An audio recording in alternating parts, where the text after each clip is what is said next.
좋습니다. 여러분 모두 다 사랑하고 축복하고요. 여러분이 주님 안에서 사랑 안에 아름답게 지어져 가시길 축복합니다. 저희가 바라는 건 제가 저희 모든 성도님들에게도 바라고 저희 교회가 바라는 건 신앙생활이 행복하길 바라요. 주님이 우리에게 율법을 주신 것은 제가 지난번에 한번 나눴는데 우리로 행복하게 하기 위해서입니다. 행복을 누리는 것이 주님의 뜻이기 때문에 여러분 행복한 삶을 사시길 축복합니다. 우리 같이 말씀 보도록 하겠습니다. 학개 2장 6절에서 9절 말씀 보고 우리 말씀 나누도록 하겠습니다. 만군의 여호와가 이같이 말하노라. 조금 있으면 내가 하늘과 땅과 바다와 육지를 진동시킬 것이요 또한 모든 나라를 진동시킬 것이며 모든 나라의 보배가 이르리니 내가 이 성전의 영광이 충만하게 하리라. 만군의 여호와의 말이니라. 은도 내 것이요 금도 내 것이라.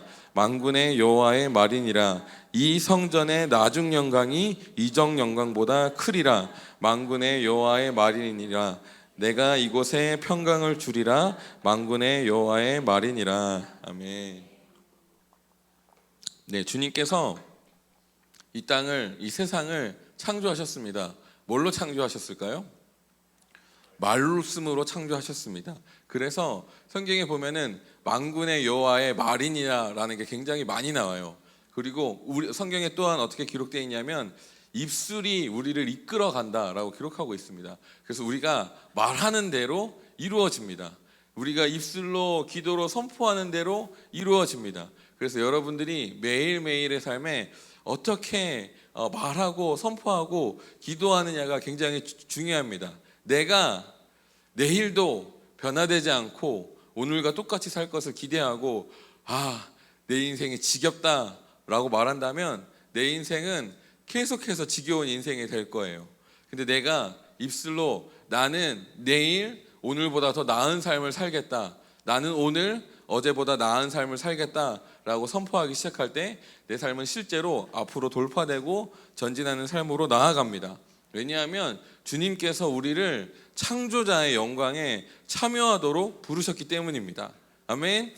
네, 여러분 성경에 가장 먼저 나와 있는 하나님의 형상이 무엇인지 아세요?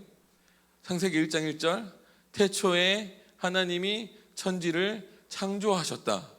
하나님의 가장 기본적인 본성은 무엇이냐면 창조하시는 하나님이에요. 그래서 제가 신학교에 배울 때 하나님은 창조 사역을 끝내셨나요? 저는 그렇게 생각하고 있었거든요. 하나님께서 이 창조 사역을 끝내셔서 쉬셨다라고 이제 기록하고 있잖아요. 7일 날 주님께서 쉬셨다. 근데 제가 신학교 때 그 개념을 배우고 깜짝 놀랐어요. 하나님은 창조자로서 창조를 쉬지 않는다. 그러면서 이런 얘기를 들었습니다. 세계에 우주에 수많은 은하가 있지 않냐? 주님이 지금도 은하를 창조하고 계신다. 너무 충격적이었어요. 와, 우리 하나님이 이렇게 크고 여전히 창조하시는 하나님이라니 너무 큰 감동을 받았습니다. 그리고 우리는 예수님을 믿었잖아요. 하나님과 연결되었어요. 그리고 성경에 기록하기를 사람은 하나님의 형상대로 창조되었습니다. 하나님이 창조자시면 우리 또한 창조자가 되는 겁니다. 할렐루야. 네, 그래서 우리가 예수님을 믿고 신앙생활을 한다는 것은 무엇이냐면 그냥 소비자라고 표현하겠습니다. 그냥 받고 끝나는 것이 아니라 내 안에 어떤 것이 입력되면 새로운 것이 창조되는 그러한 부르심으로 우리가 부름을 받았어요. 그렇게 우리는 창조되었습니다. 아멘. 창조자로 창조되었습니다. 할렐루야. 그래서 여러분의 삶에 새로운 역사가 계속해서 창조되는 것이 주님의 뜻입니다. 늘 똑같은 일을 하다가 그대로 머무르는 삶이 아니라 새로운 것을 계속 창조해내는 삶을 살아야 합니다. 제가 요즘 굉장히 많은 일들을 하면서 사람들을 만나는데 예수님을 믿지 않는 사람들은 어떻게 살냐면 매일같이 돈을 위해서 다람쥐 쳇바퀴 살아가듯이 살아가요. 그리고 뭐 식당에서 일하시는 분이나 특정한 공간에서 일하시는 분들은 그 공간에서 갇혀서 아침에 출근해서 퇴근할 때까지 갇혀 있습니다. 그리고 하는 일은 뭐냐면 계속해서 반복적인 일을 해요. 그러면 어떤 느낌이 드냐면 외롭습니다. 너무 외로워져요. 사람이랑 소통하는 것도 아니고, 그러니까 외로워지니까 이 택시기사 운전하시는 분들, 여러분들은 막 바쁘게 살다가 택시 타면은 그냥 조용히 있다가 쉬다가 내리고 싶잖아요. 근데 택시기사 아저씨는요, 운전만 해서 조금이라도 말할 틈이 보이잖아요. 그러면은 그냥 막 말씀을 하기 시작합니다. 예전엔 이해가 안 됐거든요. 근데 저도 막 열심히 살다 보니까, 다람쥐 쳇바퀴 살듯이 살다 보니까 외로운 게 이해가 되는 거예요. 그래서 외로우셔서 말하시는 거구나 라는 것을 느끼게 됐습니다. 아직 학생 여러분들은 모르시겠지만, 우리 일터에서 매일 그 돈을 벌기 위해서 주어지는 일을 하시는 분들은 제가 하는 말이 어떤 말인지 잘 알 거라고 생각합니다. 네, 그 외로움이 너무 괴로워요. 왜냐하면 나는 창조하도록 부르심을 받았는데, 새로운 역사를 쓰도록 부르심을 받았는데, 계속해서 같은 일을 하는 것이 사실은 굉장히 힘들고 불편한 일입니다. 이 세상은요, 엄밀하게 말하자면 지금 예수님께서 십자가에 못 박혀 죽으심으로 이제 사탄의 심장에 정을 박아서 사탄의 역사를 완전히 끊어냈지만, 여전히 이 세상은 사탄이 왕노릇하는 그 시스템으로 돌아가고 있습니다. 그래서 세상에는 하나님의 뜻과 다른, 하나님이 창조한 원형과는 다른 모습이 이 세상에 너무 가득해요. 예수님께서 우리를 성도로 부르셨고 우리를 창조자로 부르셨다는 것은 이 흑암이 가득한 세상 가운데 빛을 비추라고 부르셨습니다. 맛을 잃은 세상 가운데 소금이 되라고 부르셨어요. 정확한 의미로는 이 세상에 굳어있는 이 세상 가운데 하나님 나라의 새로운 것들을 창조해내라고 부르신 것입니다. 여러분, 그렇게 부르심을 받았습니다. 이 세상 가운데 하나님의 빛을 창조하는 자로 부르심을 받았어요. 아멘. 이 심장이 벌떡벌떡 거려야 되는데 제가 설명을 잘 못하는지 모르겠습니다. 여러분, 하나님이 여러분을 이 어둠 가운데 있는 세상 가운데 빛을 창조하라고 부르셨습니다. 아멘. 여러분, 이 빛을 창조하시는 여러분 되시길 축복합니다. 단순히 그저 머물러 있는 단순히 은혜 받고 기름 부으심 받고 말씀에 감동하는 그 수준을 넘어서서 세상에 변화를 일으키는 그러한 창조를 일으키는 여러분들 되시길 축복합니다. 아멘. 그래서 여러분, 이렇게 다시 한번 옆에 사람에게 축복했으면 좋겠어요. 당신은 세상에 빛을 창조할 사람입니다 라고 인사하겠습니다.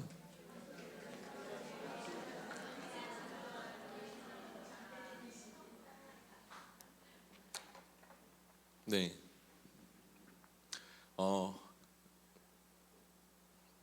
사람은 각자 다양한 모습으로 태어나요. 그래서 신앙생활 하는 모습도 굉장한 다양한 모습을 가집니다. 저희 나라의 가장 주류적인 신앙생활의 모습은 어떤 교단일까요? 네, 장로교회입니다. 장로교회에서 신앙의 핵심은 무엇이냐면 성경을 열심히 읽는 거예요. 성경을 읽고 성경을 지식적으로 파악하는 것이 굉장히 중요합니다. 그래서 현재 한국교회의 영성이라고 표현하겠습니다. 영적인 특징이거든요. 영성의 가장 일반적인 모습은 이성을 사용하는 신앙생활입니다. 그래서 성경을 읽고 묵상하고 주님께서 오늘 나에게 주시는 교훈을 받고 그것을 내 의지로 열심히 적용해서 조금이라도 나은 삶을 사는 것, 이것이 지금 한국교회 가운데 가장 일반적인 영성이에요. 이게 틀렸을까요? 맞을까요? 틀린 거 아닙니다. 이런 영성을 가지고 살아가는 사람이 있어요. 그렇게 창조되었기 때문에 그런 영성을 가진 사람들은 그렇게 살아가는 것이, 그렇게 신앙생활하는 것이 행복합니다. 네, 이해가 되시죠? 반면에 저희 교회 같은 경우는 경험이 중요해요. 실제적인 느낌이 중요합니다. 만약에 내가 주님을 느끼지 못하면 저는 신앙생활 하지 않았을 거라고 저는 믿거든요. 제가 예수님을 만났는데 기도하는데 뭔가 느껴지는 거예요. 너무 행복해. 막 주님이 임재가 부어지는데 임재가 느껴져요.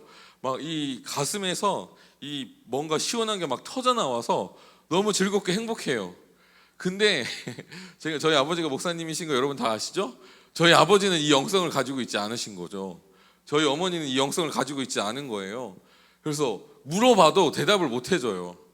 근데 나중에 알고 보니까 성경에 이 성령인 너희 배에서부터 생수가 흘러나오는 것이다, 이건 성령이다라고 기록했는데, 성령님께서 내 안에 역사하셔서 내 배에서부터 생수가 터져 나와서 나를 이렇게 시원하게 하고 나를 이렇게 자유롭게 하는구나 라는 것을 깨달았습니다.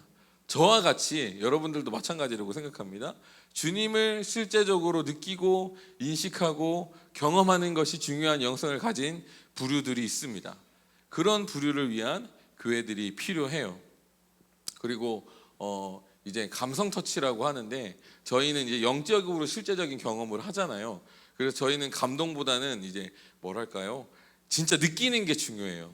기름 부으심을 느끼든지 찌릿찌릿한다든지 오싹오싹 한다든지 이런 게 굉장히 중요하거든요. 전 이거 신앙생활에 있어서 너무 중요한 거라고 생각해요. 네, 이게 틀릴까요? 맞을까요? 네, 맞죠. 근데 이거는 다른 거예요. 저희는 이런 영성을 가지고 있기 때문에 이런 영성으로 신앙생활 하는 거고요. 이성이 중요한 사람은 이성으로 신앙생활 하는 겁니다. 근데 문제는 뭐냐면 이 이성적인 경향이 많으신 교회들은 영적인 경향이 강한 우리에 대해서 이해를 하지 못해요. 비판합니다. 너무 주관적이다. 경험에 중시한다. 말씀을 중요하게 생각하지 않는다. 근데 저는 이 영역에 있으면서 모든 영적 지도자들이 성경을 도외시하는 것을 단 한 번도 본 적이 없습니다. 내 인생의 뿌리를 내가 경험하는 이 주관적인 경험이 성경을 벗어나면 안 된다라고 철저하게 믿고 더 성경을 파고 들어가고 성경의 중심을 갖고 사는 사람들이 영성을 추구하는 사람들이거든요. 여러분, 그렇게 신앙생활 하시길 축복합니다. 근데 문제는 뭐냐면 이분들이 실제로 경험을 하지 못하니까, 영성을 알지 못하니까, 영적인 경험을 알지 못하니까 어떤 데 포커스를 맞추냐면 감성에 포커스를 맞춥니다. 그래서 이제 복음주의적인 교회에 가면은 이성과 감성을 굉장히 중요하게 생각하면서 설교할 때 감성 터치하고 교회 전체적으로 감성 터치하는 내용들이 굉장히 많습니다. 네, 왜냐하면 그렇게라도 어떤 경험을 끌어올려야 하기 때문에 그렇습니다. 그 모든 신앙의 형태와 사역의 방향이 잘못된 것이 아닙니다. 다만 그런 것들이 필요한 사람, 그렇게 영성을 가지고 있는 사람은 그런 각자에게 맞는 신앙생활을 하는 것이죠.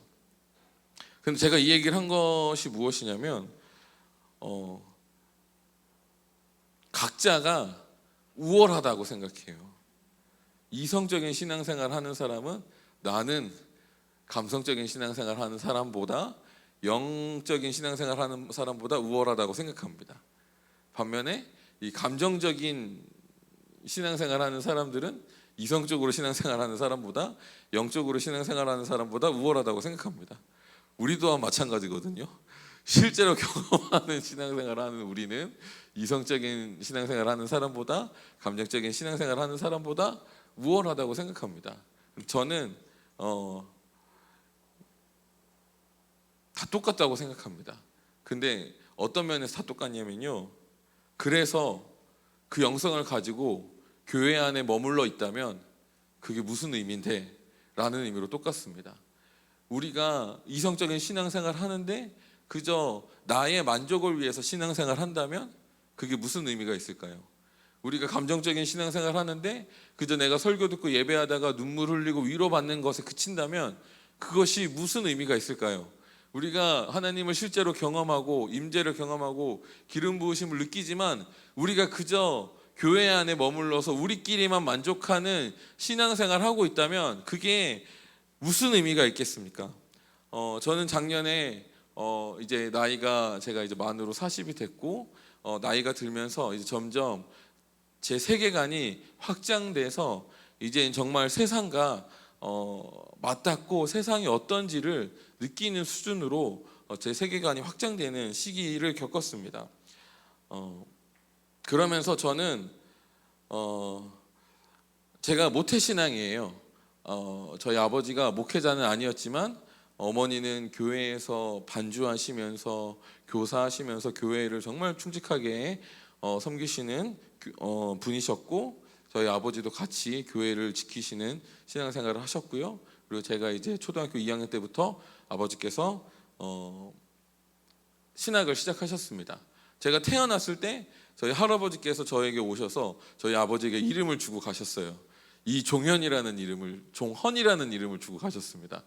네, 근데 저희 아버지는 그 이름을 받았지만 이제 동사무소에 가서 이바울이라고 적고 나오셨어요. 그래서 제가 이제 명절 때마다 이제 올라오잖아요. 근데 저희 아버지가 큰 집에 가면 너는 이종헌이야라고 말씀해 주셨습니다. 할아버지한테 얘기 안 하고 그렇게 하신 거예요. 네, 그러니까 제가 모태신앙으로 자랐고 그 세계가 안에서 자랐어요. 교회에서 자랐고 목회자 자녀로 자랐습니다. 사역에 굉장히 열심히 있었기 때문에 저 이제 자라서 신학교 갔고요. 이 신학교에서 정말 열심히 이제 선배님들의 이야기를 들으면서 교회란 어떤 것인가, 우리가 사역은 어떻게 해야 되는가, 교회에는 어떠한 문제가 다양하게 일어나는가, 이런 모든 정보들을 습득해서 제 것으로 만들었습니다.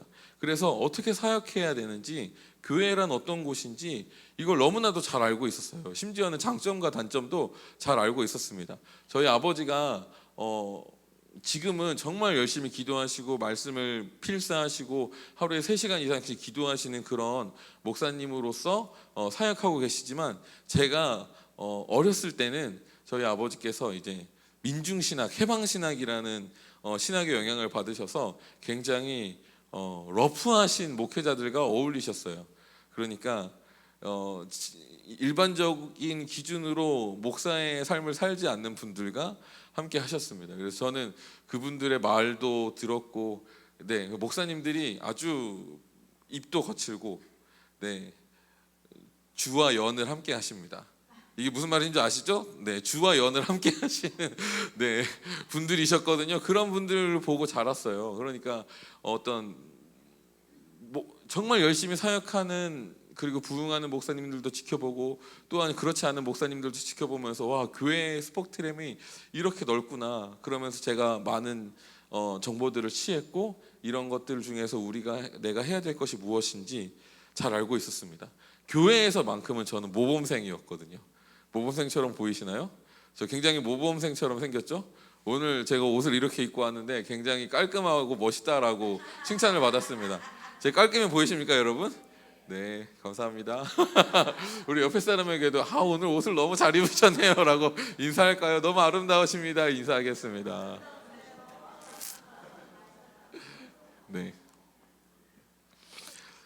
네, 교회에서만큼은 제가 정말 모범생이었거든요. 1등 하기 위해서 정말 노력했고, 가장 열심히 공부했고, 기도도 가장 열심히 했고, 정말 앞서가는 사람이 되려고 노력했습니다.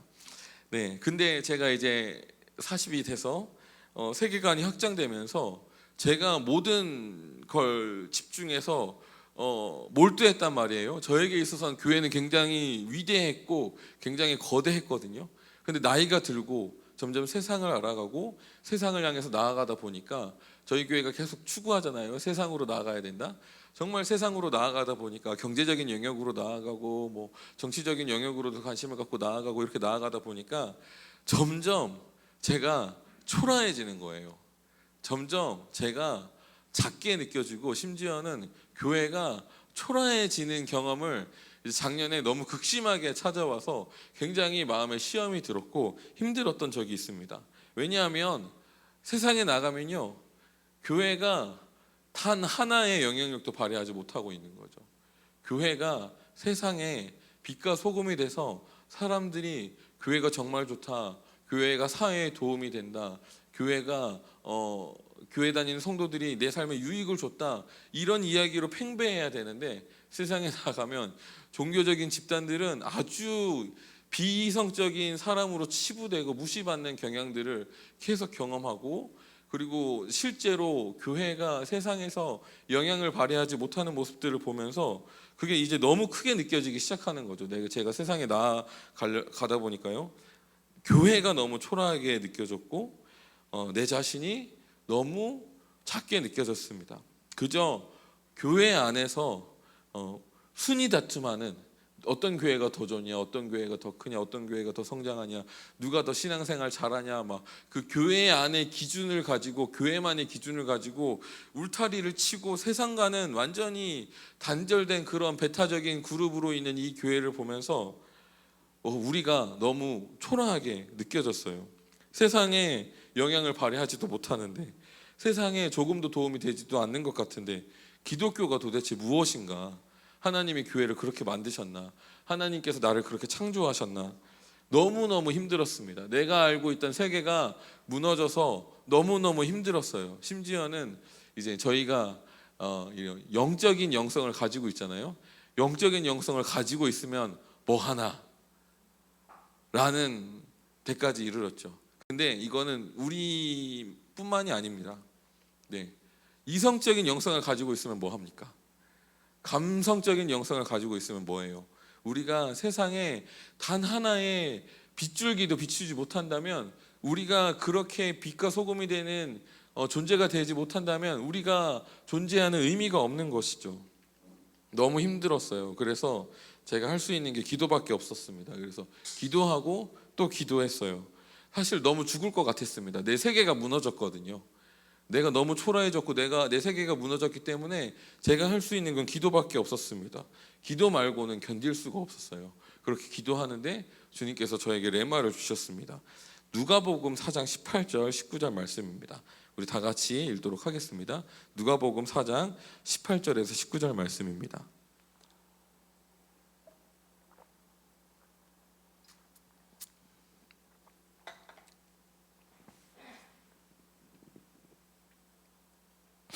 누가복음 4장 18절 19절 말씀 다 찾으셨나요? 우리 너무 잘 아는 말씀입니다. 한 목소리로 읽겠습니다. 시작. 주의 성령이 내게 임하셨으니 이는 가난한 자에게 복음을 전하게 하시려고 내게 기름을 부으시고 나를 보내사 포로된 자에게 자유를, 눈먼 자에게 다시 보게 함을 전파하며 눌린 자를 자유롭게 하고 주의 은혜의 해를 전파하게 하려 하심이라 하였더라. 아멘. 너무나도 잘 알고 있던 말씀이, 여러분도 잘 알고 있잖아요. 레마로 다가왔어요. 그전에는 제가 이 말씀을 그저 교회 안에, 교회라는 세계관 안에 갇힌 말씀으로 인식됐는데, 주님께서 이 말씀을 다시 저에게 주셨을 때 교회라는 세계관이 아니라 이 세상을 향해서 주님께서 주신 말씀이다 라는 감동을 주셨습니다. 이게 기독교다, 이게 교회다. 이 말씀이 성도의 삶이다.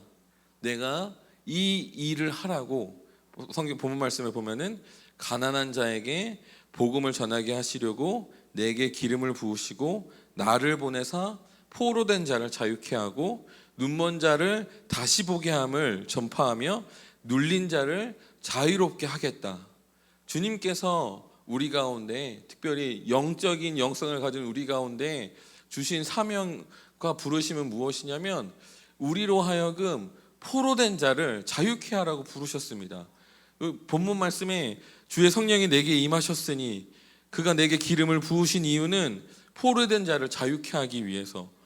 제가 가지고 있었던 세계관의 한계는 교회 아니었어요. 교회 안에서 눌린 자를 자유케 하고, 교회 안에서 너 눈먼 자를 다시 보게 하고, 교회 안에서 눌린 자를 자유롭게 하는 것이었습니다.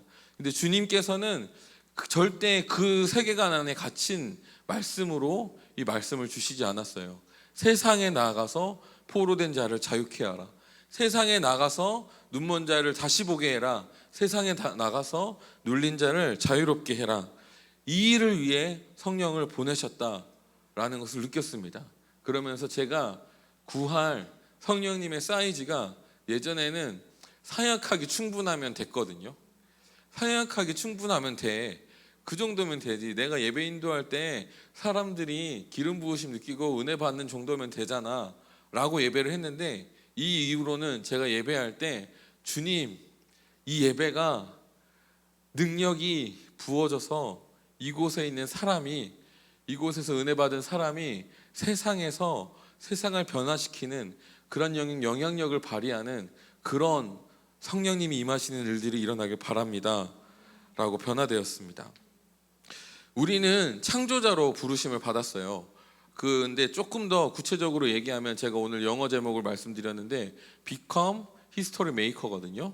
네, 역사를 만드는 자로 부르심을 받았습니다. 그저 교회 안에 특정한 영성을 가진 이들을 만족시키고 그들을 모아서 교회의 규모를 크게 하는 것으로 만족하는 것이 아니라 교회가 커지지만 교회는 정말 큰 덩치를 가지고 있지만 세상에 들어가지 못하고 세상과 완전히 울타리를 쌓는 그냥 배타적인 집단이라면 그것이 무슨 의미가 있습니까? 주님은 우리를 세상의 빛과 소금으로 창조하셨고 세상을 변화시키기 위해서 우리를 부르셨습니다. 교회는 세상에 하나님의 나라를 보여주는 제도로 에클레시아로 창조되었습니다. 하나님의 나라는 우리가 하나님의 나라를 생각할 때 굉장히 추상적으로 생각하거든요. 근데 이제는 정말 구체적이어야 돼요. 하나님의 나라는 하나님 나라가 가지고 있는 고유한 문화, 네, 삶의 방식들, 삶의 태도입니다. 교회가 가지고 있는 세상과는 다른 문화, 세상과는 다른 삶의 방식들과 태도들. 그래서 사람들이 세상에서는 불행한데 세상에서는 경험할 수 없는데 교회에 오면은 하나님의 사랑을 경험하고 은혜를 경험하고 자비를 경험하게 하는 것, 이것이 주님께서 교회를 만든 뜻입니다. 그리고 그런 삶을 살도록 주님께서 우리 한 명 한 명을 부르셨어요. 세상으로 하여금 이 교회가 가지고 있는 같은 양식을 갖게 살도록 세상에 흘려보내도록 주님께서 교회를 만드셨습니다. 근데 교회가 어떻습니까? 세상에 이 양식을 흘려보내고 있습니까? 아닙니다. 세상의 양식이 교회 안에 들어와서 교회를 점령하고 있어요. 이것은 너무나도 안타까운 사실입니다. 이게 제가 항상 이 얘기를 들어서 죄송하고 우리 청년들은 제 얘기를 들으면 굉장히 반발하실 수도 있거든요. 주님께서는 단 한 번도 자녀 낳기를 멈추라고 한 적이 없어요. 네, 주님은 항상 생육하고 번성하라고 말씀하셨습니다. 그래서 내가 결혼해서 자녀 낳는 것을 복으로 여기고 그것을 추구하고 사는 게 우리가 주님을 따르는 자의 삶입니다. 근데 세상은 지금 출산율이 0.68을 찍고 있어요. 네, 0.68이면 제가 들었는데 100명이 다음 세대에 20명이 되는 역사를 일으킨다고 합니다. 네, 그러니까 지금 5천 몇 명이잖아요. 한 세대 지나면 이 나라의 인구가 1,000만 명이 돼요. 0.6이면 어느 정도인지 아시겠죠? 심각성이. 근데 이 젊은 세대의 마음 가운데 이건 세상에 하나님이 아니라 사단이 뿌려놓은 잘못된 패러다임이거든요. 자녀 낳는 것에 대해서 반감을 갖고 내가 사는 삶의 어떤 수준을 포기하지 못하는 거. 네. 근데 이 양식이 문제는 교회 안에서 들어와서 교회 안에 많은 청년들도 이 양식으로 살길 원하고 있다는 거예요. 이것뿐만이 아닙니다. 굉장히 많은 세상의 양식들이 교회 안에 들어와서 세상의 풍조라고 하겠습니다. 풍조가 들어와서 교회를 지배하고 있어요. 완전히 거꾸로 가고 있는 겁니다. 교회가 세상에 이렇게 살아가야 된다. 이것이 하나님 나라의 양식이고 이렇게 살아야 우리가 축복되고 행복하다라고 보여주고 흘려보내야 되는데 도리어 세상의 양식이 교회 안에 들어오고 있는 거예요. 네, 우리는 창조자의 영광에 참여하는 자입니다. 우리가 창조자가 되어야 합니다. 나라는 존재가 있는 그곳에서 역사가 창조되어야 해요. 나를 만났을 때 묶여있는 자들이 자유케 되어서 하나님과 연결되고 하나님의 부르심으로 들어가고 그래서 자신의 역사를 쓰는 인생을 살도록 내 존재가 그렇게 변화되어야 됩니다. 나를 만났을 때 병든 자들이 치유되어서 그들의 인생이 새로운 역사가 시작되어야 돼요. 나를 만났을 때 소망 없는 자들이 내 예언을 듣고 비전과 소망을 갖고 인생의 주권을 찾아서 그렇게 열심히 살아가는 정말 의미 있는 인생이 되는 변화가 일어나야 합니다. 나를 통해서 그 일들이 일어나야 돼요. 나를 만나는 사람마다 새로운 역사로 들어가야 됩니다. 이게 창조자의 부르심입니다. 주님께서 우리 한 명 한 명을 그렇게 창조하도록 부르셨습니다. 근데 이게 여러분 결단한다고 되는 게 아닙니다. 내가 이런 삶을 살아야지 된다고 되는 게 아니에요. 이거는 내 존재로부터 흘러나오는 겁니다. 질그릇 안에 내가 어떤 보배를 가지고 있는가, 내가 어떤 빛을 담고 있는가로 인해서 내가 창조자의 삶을 사느냐 그렇지 않느냐가 결정됩니다.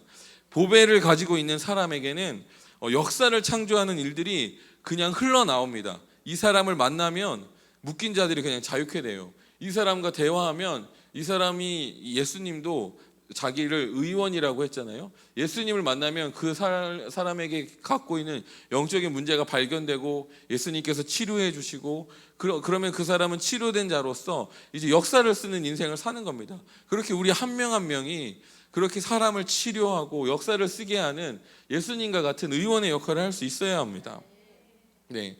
요것은 보배를 가진 사람이 할 수 있습니다. 그러니까 영광을 받은 만큼 그 일을 할 수 있어요.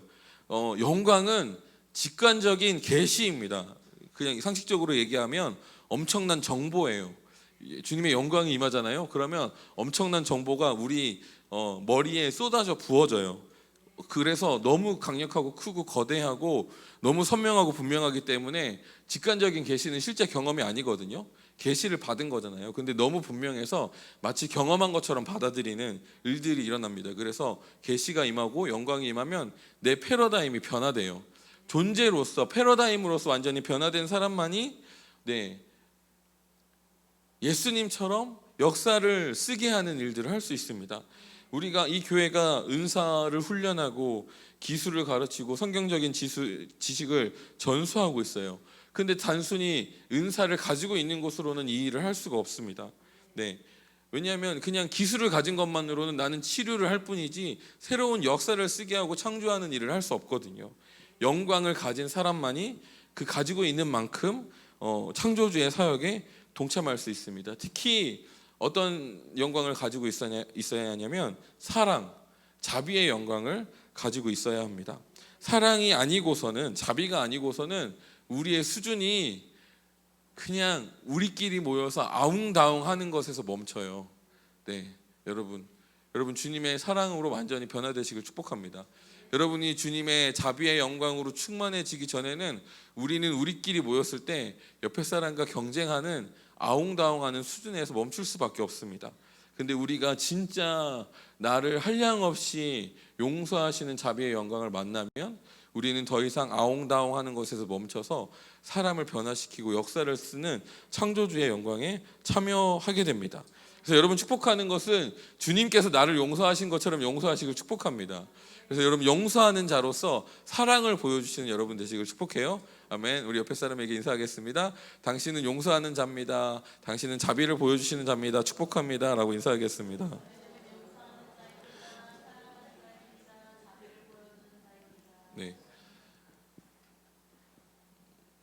그래서 제가 오늘 설교 좀 짧게 할 거거든요. 10분 내로 끝날 것 같아요. 예배팀 준비해 주셨으면 좋겠습니다. 자리에 계시다가 올라와 달라고 할 때 올라와 주세요. 우리가 해야 할 것은, 그래서 우리가 해야 될 것은 그 영광을 구하는 겁니다. 우리의 기술, 우리의 힘으로 할 수 있는 것이 아니라 주님의 영광이 부어져야만 할 수 있기 때문에 우리가 그 영광을 구해야 돼요. 근데 우리가 이제는 어느 정도로 구해야 되냐? 이전에는 우리가 만족하는 수준으로 구했어요. 주님, 나 너무 힘들어요. 나를 채워주세요. 이게 우리의 구하는 수준이었다면 이제는 다음 단계는 우리가 주님, 이제는 세상을 변화시키고 싶어요. 하나님, 내가 나아가서 세상에 영향력을 발휘하고 싶어요. 이 정도 수준으로 영광을 구해야 합니다. 영광 안에서 우리는 창조자로서 변화될 겁니다. 새로운 역사를 쓰는 사람으로서 변화될 거예요. 교회가 이 영광을 받아들였을 때 새로운 역사를 쓰기 시작할 겁니다. 그저 영성이 비슷한 사람들끼리 모여서 지지고 볶는 것을 넘어서서 세상을 변화시키는 역사를 쓰기 시작할 겁니다. 저는 이 교회가 이러한 본을 보이는 교회가 되길 원해요. 세상의 영향력을 바라고 교회가 단순히 그냥 이 은사주의 영역의 본이 되는 롤모델이 되는 교회가 아니라 교회는 이렇게 세상의 영향력을 발해야 된다. 세상의 빛이 돼서 세상의 빛으로서 교회를 여기게 만들도록 교회가 그렇게 변화돼야 된다라는 그런 본이 되길 원합니다. 네, 지금 현재 교회들은 정체되어 있고 변화를 거부하고 있어요. 하나님께서 교회 가운데 새로운 것들을 부어주시고 새로운 역사를 쓰길 원하는데 교회는 지금 하는 모습에 갇혀 있습니다. 네, 우리가 어떤 지식적인 결단을 하고 조직을 결성하고 교회가 집단으로 발언권을 얻을 수 있어요. 연대하면. 근데 이게 세상을 변화시키냐? 물론 법안 하나 정도는 변화시킬 수 있겠죠. 하지만 법안 하나 바꾸는 게 교회가 세상에 빛이 되느냐? 그런 건 절대 아닙니다. 네, 교회가 존재로서 세상에게 완전히 다른 차원의 삶의 양식을 보여주기 시작할 때 그때부터 빛의 역할을 하는 겁니다. 그래서 다 주님께 달려 있습니다. 우리가 할 수 있는 게 별로 없어요. 다 주님께 달려 있어요. 질그릇인 우리가 주님의 영광을 담아야, 교회가 주님의 영광을 담아야만 그 일을 할 수 있습니다. 그래서 우리가 할 수 있는 것은 그분의 영광을 구하는 것입니다. 이전과 같은 수준으로 우리가 구한다면, 그리고 변화를 바란다면 그것은 미친 짓이죠. 저희가 이런 말 잘하는데 이거는 아인슈타인이 한 말입니다.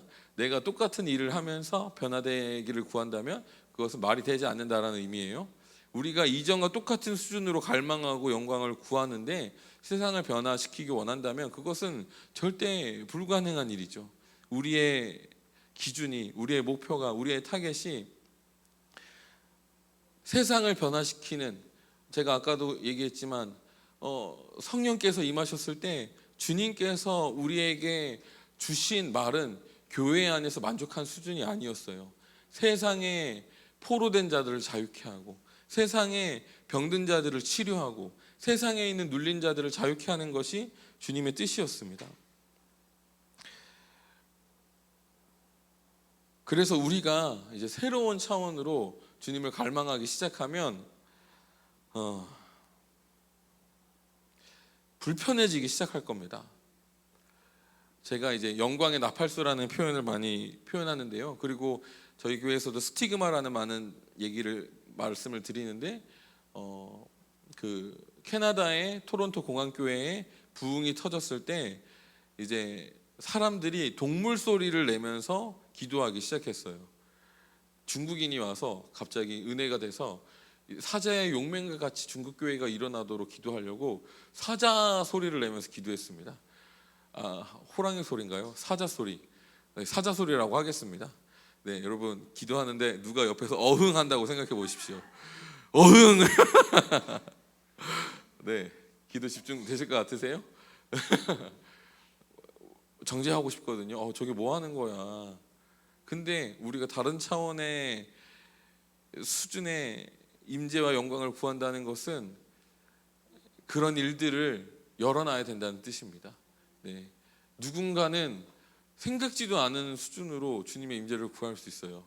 네, 우리 갑자기 예배 드리는데 우리 10대 애들이 오더니 이 앞에서 막 옆구르기를 하고 앞구르기를 할 수 있습니다. 그게 그 친구들이 갈망을 표출하는 방법일 수 있거든요. 네, 그리고 예전에는 그런 일들이 많았는데 막 그 예배하는데 감동이 돼서 소리를 치는데 샤우팅이 아니라 비명 소리를 지를 수도 있어요. 네, 근데 그게 주님의 영광을 가져오는 소리일 수 있습니다. 중요한 건 뭐냐면 우리가 그 영광을 준비할 그릇이 돼야 돼요. 누군가 그 영광의 나팔수들은 눈에 띄는 주님의 영광이 임하셨다는 그런 나팔을 불거든요. 근데 그 나팔 부는 행동이 우리의 상식을 벗어나는 경우가 사실은 거의 100%입니다. 100%예요. 우리가 이렇게 임재를 추구하는 예배를 드리지만 우리가 그냥 이 정도 수준에서 예배를 드리느냐 아니면 이것을 넘어서는 예배를 드리느냐, 영광이 임하면 어떤 특정한 사람들은 영광의 나팔을 불기 시작할 겁니다. 막 어떤 쉐이킹이 일어날지 모르고 예배 때 쓰러질지 모르고 막 통곡하는 소리가 너무 강력할 수도 있고 막 웃기 시작할 수도 있고 우리가 상상치 못한 그런 일들이 일어날 수 있습니다. 우리가 준비돼야 될 것은 그때 정죄하지 않고 수용할 수 있느냐. 네, 저는 개인적으로 영광의 나팔수들이 이제 좀 활동했으면 좋겠거든요. 영광이 임했을 때 이렇게 하면 안 될 것 같은데 이렇게 눈치 보는 것을 넘어서서 진짜 때가 됐구나, 나는 이걸 참을 수 없다 하고 터트리며 나아가는 것들이 필요합니다. 네, 그리고 두 번째, 우리가 어떻게 갈망해야 되냐면 우리가 그렇게 미친 듯이 갈망할 때 정말 힘들 때가 있어요. 아무것도 느껴지지 않고 아무 반응이 없을 것 같은 그럴 때가 있습니다. 예수님께서 승천하시고 제자들이 40일간 50일간이군요. 50일간 다락방에서 기도했어요. 다락방에서 기도만 했습니다. 여러분, 다락방에서 기도만 했어요. 어떠실 것 같으세요? 우리는 한글로 한 문장으로 읽었잖아요. 그들은 40일간 50일간 전혀 기도에 힘썼다. 너무 편하죠. 너무 편해요. 읽는 우린 너무 편해요. 근데 그 삶으로 들어가잖아요. 그 시간을 인내하고 버티고 끊임없이 추구하고 막 기도하다가 지쳐서 탈진돼서 아무것도 느껴지지 않았던 순간이 있을 거거든요. 근데 우리는 전혀 기도에 힘쓰는 한 번의 에너지로 그게 왔을 것이다라고 기대하고 우리가 열정을 다하면 될 거라고 생각합니다. 근데 열정을 넘어서는 수준의 갈망이 필요합니다. 지침에도 불구하고 끊임없이 구하는 갈망이 필요해요. 네. 결론적으로 말하면 우리가 새로운 수준의, 이전에 경험해보지 못했던 새로운 수준의 임재와 영광을 구한다는 것은 이제는 내가 불편해질 수도 있다, 익숙하지 않은 차원의 일들이 일어날 수 있다는 것을 의미합니다.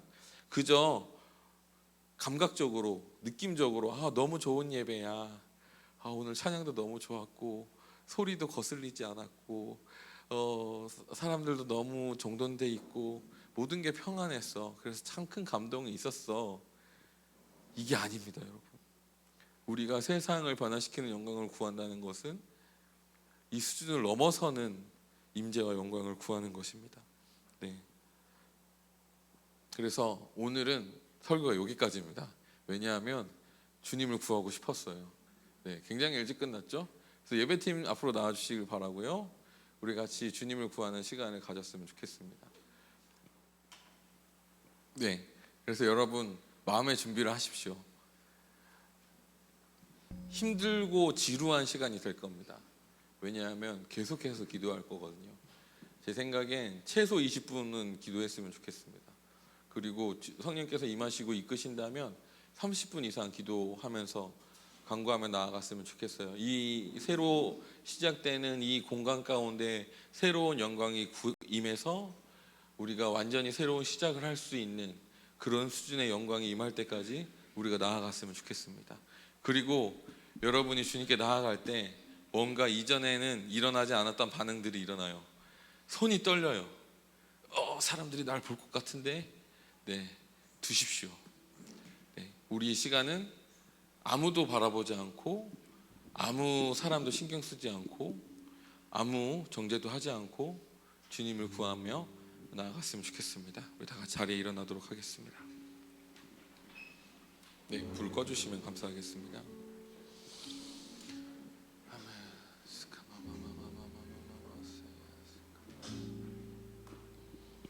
네, 제가 강단에서 어떤 특정한 기도와 열심으로 분위기로 만들 수 있는 게 아니라는 걸 알기 때문에 여러분, 제가 굉장히 강하게 어필해서 인도하지 않을 겁니다. 그래서 우리 같이 이제 기도하기 시작하도록 하겠습니다. 여러분, 성령께서 주시는 대로 여러분 각자 할 수 있는 대로 기도하십시오. 힘들면 자리에 앉으셔도 좋습니다. 근데 괜찮아지면 또 일어나서 기도했으면 좋겠어요. 우리가 주님께 나아가기를 멈추지 않겠습니다. 그래서 우리 주님을 구하며 나아가도록 하겠습니다. 여러분, 기도하기 시작하십시오. 우리 계속해서 더욱더 주님께 나아가도록 하겠습니다. 변화가 일어나고 있습니다. 이 시간은 우리 예배팀이 최소한으로 해주셨으면 좋겠습니다. 우리가 기도로 더욱더 나아갔으면 좋겠습니다. 분위기가 아니라 이 시간 우리의 개인의 갈망이 우리의 목소리를 통해서 계속해서 이 공간을 더욱더 채웠으면 좋겠습니다. 스카마마마스카마마마세. 지금 주님께서 어떤 제단 가운데 꺼지지 않는 불을 피우고 계신다라는 감동이 있습니다. 우리의 갈망이 이전과는 완전히 새로운 차원이 될 것입니다. 우리가 구하는 그 영광의 수준이 이전과는 완전히 다른 새로운 수준이 될 것입니다. 우리가 그래서 이 시간 어떤 주변의 환경과 소리와 어떤 분위기와 이런 것과 상관없이 내 안에서 나오는 기도로, 내 안에서 흘러나오는 갈망으로 우리 계속해서 주님께 나아가도록 하겠습니다. 우리가 새로운 시즌으로 들어가고 있습니다. 여러분 기도하십시오. 목소리를 높이세요. 우리 계속해서 기도하며 나아가겠습니다. 주님께서 우리 가운데 역사하셨습니다. 여러분 이제 여러분 주님의 어떤 터치가 이제 우리 가운데 풀어지기 시작할 건데, 여러분 여러분의 손으로 스스로를 안수하시면서 기도하십시오. 아픈 곳이 있다면 아픈 곳에 손을 얹고 기도하시고, 완전히 새롭게 되길 원하는 곳이 있다면 머리에 손을 얹든지 마음에 손을 얹든지 그렇게 우리 각자 몸에 안수하면서 우리 좀 더 주님 안에 머물며 나아가도록 하겠습니다. 주님께서 우리를 만지시고 계십니다. 우리 계속해서 기도하며 주님께 나아가겠습니다. 하나님, 세상을 다시 에덴으로 만드는 것, 하나님 이거 오직 주님만이 하실 수 있는 일입니다. 하나님, 우리가 이 일을 하기 위해서 은사를 배우고 기름 부으심을 배우고 성경을 읽고 우리가 틀을 갖추지만, 하나님 그 틀을 갖추는 것으로 아무것도 할 수 없습니다. 그것이 필요하다고 할지라도 그것으로는 결코 세상을 변화시킬 수 없습니다. 오직 주님만이 하실 수 있습니다. 그래서 하나님, 우리의 할 일은 주님 당신을 갈망하고 당신의 영광으로 우리를 채우는 것입니다. 하나님, 예수님, 우리의 질그릇에 보배를 담게 하여 주십시오. 우리의 이 질그릇에 하나님 빛의 영광을 담게 하여 주십시오. 하나님, 그래서 우리가 가는 곳마다 주님 치료가 일어나게 하여 주십시오. 우리가 손을 얹고 기도할 때 하나님 그곳 가운데 주님의 임재와 영광이 나타나서 하나님 믿지 않는 자들이 이 공간에 하나님의 사랑이 가득한 것이 느껴진다. 이러한 고백들이 하나님 이제 우리가 있는 곳마다 일어나게 하여 주십시오. 하나님, 나를 만나는 사람마다 포로된 자들이 자유케 되고, 하나님 눈먼 자들이 다시 보게 되고, 눌린 자들이 자유케 되는 하나님 그러한 일들이 일어나도록 하나님 그 보배를 우리가 갖게 하여 주십시오. 축도하고 마치도록 하겠습니다. 지금은 우리 주 예수 그리스도의 은혜와 우리 아버지 하나님의 극진하신 사랑과 성령님의 함께 하심과 하나님의 나라를 나타내심과 당신의 영광으로 임재하심이 이 시간 이제 갈망하기를 멈추지 않기로 결단한 모든 성도들에게 있을지어다.